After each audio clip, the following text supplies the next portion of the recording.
皆さん、こんにちは。ニクです。こんにちは、大輔です。今回のビデオは大輔。はい。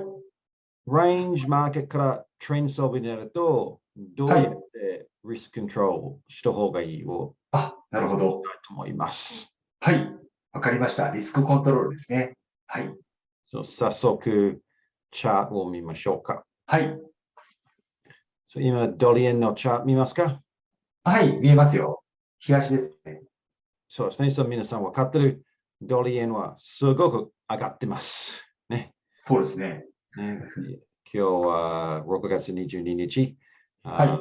あとは136円。おお、すごい。そして、もし週足見ると、もう全くレジスタンスはないし、そうですね。月足も見ると、この月足はレジスタンスない。でも、マーケットは、この大事な高値超えてね。そうですね。超えてますね。それだったら25年前の高値になりました。おお、すごい。これは強い。多分、次のレジスタンスは140円じゃない？その後、多分、そうですね。この高値じゃないか。はい。140円、146円。すごい。はい。もし、冷やし戻ると、マーケットは長い時は6倍になりましたですね。もし、例えば、この辺、21年の10月から今年の3月まではマーケット、レンジ相場ですね。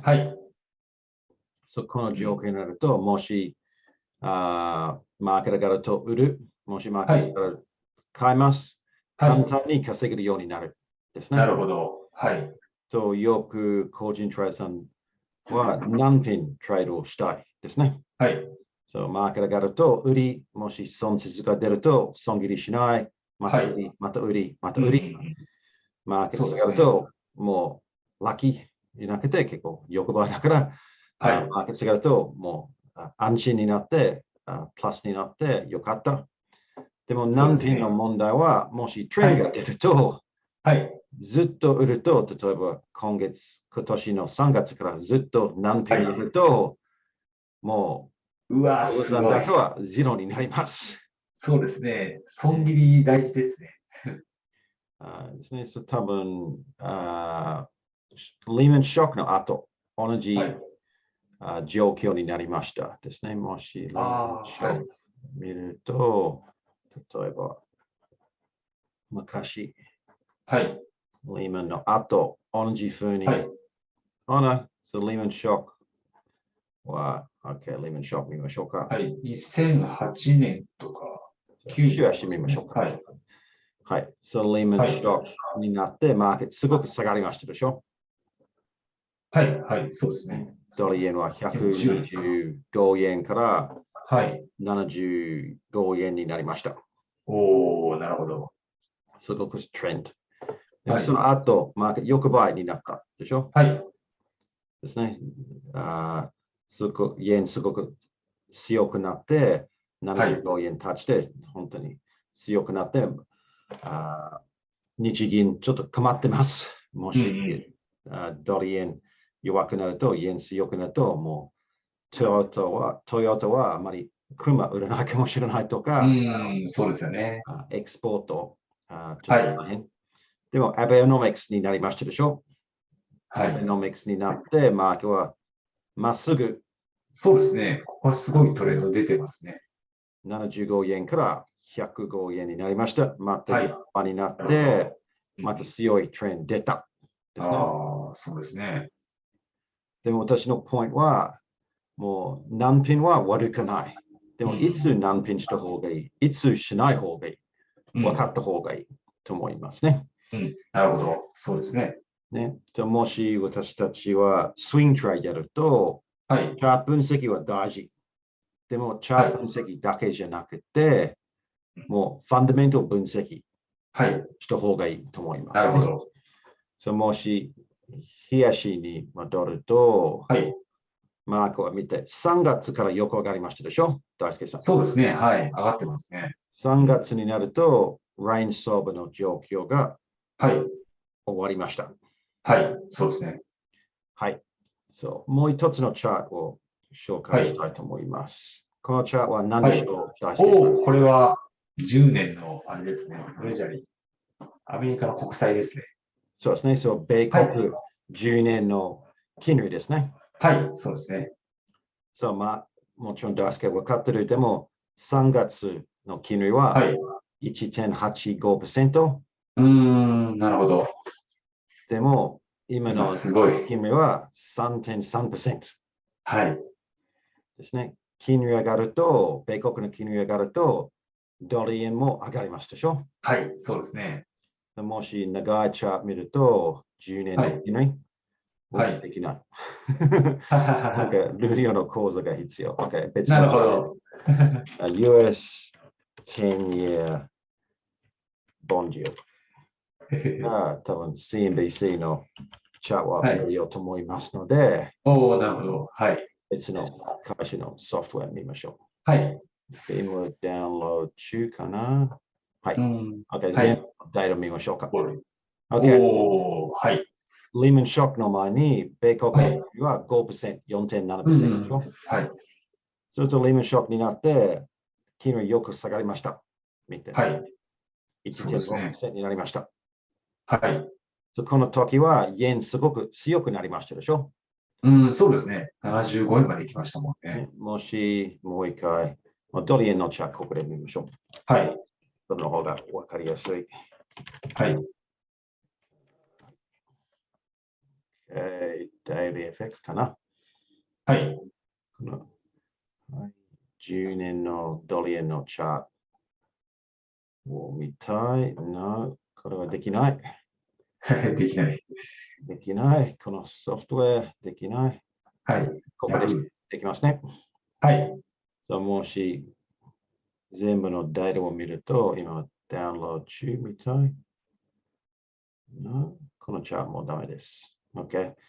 これはいけますね。はい。ダメでした。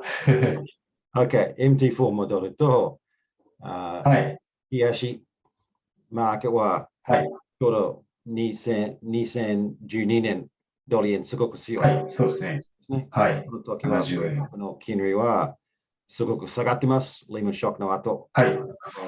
不安、経済サポートのために、Fed、アメリカの中央銀行は金利下がって、それとドル円は下がります。ですね。その後、アベノミクスになって、ドル円下がりました。そうですね。はい。そのポイント。もし何品やりたい。あんまりないときやった方がいいと思います。もし何か大事なニュースあれば、何品はとっても危険です。そうですよね。そのポイントですね。もしあまりニュースはない。はい。この期間、あまりニュースなかったでしょ。そうですよね。あんまり動いてないですよね。動かなかった、あまりニュースなかった。クラウンになったら、もうマーケットは何の動きになるすごいですね。クラウンになったら、ドル円はちょっと強くなったでしょ。そうですね。ちょっとドル円じゃなくて、円強くなって、ドル円下がった。クラウンを始めると。でもその後で経済良くなって、クラウンの懸念、クラウンのリスクちょっとなくなって、ドル円はまた110円に戻りました。それだったら、もうマーケットは、OK、クラウンの営業ちょっとなくなって、新しいニュースがしましょう。あまりニュースなかった。でも、今年はインフレ高くなって、インフレ高くなると、金利上がります。そうですね、上がりますね。